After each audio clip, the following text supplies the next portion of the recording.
Today then we begin with the hadith of Aisha radiyallahu anha. قالت كان رسول الله صلى الله عليه وسلم يقبل وهو صائم ويباشر وهو صائم ولكنه أملككم لإربه. متفق عليه. In this narration it mentions that the Prophet sallallahu alaihi wasallam would kiss his wife when fasting and engage in foreplay, not intercourse. But then Aisha mentioned he was the most controlling of his desires than any of you. The narration is therefore talking about the topic of physical contact and intimacy between the spouses when fasting. The narration indicates that the Prophet ﷺ kissed his wife when fasting and engaged in intimate physical contact, lesser than intercourse, of course.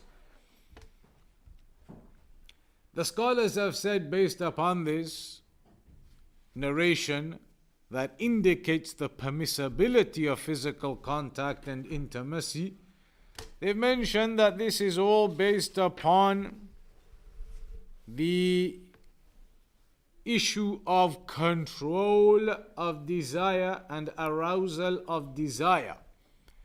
And so they say, the fuqaha, the scholars of fiqh, they say, those who are young, then it is not permissible for them to engage in any activity of this nature, any physical contact and intimacy, because those who are young typically do not have the control over their desires and the subsequent arousal.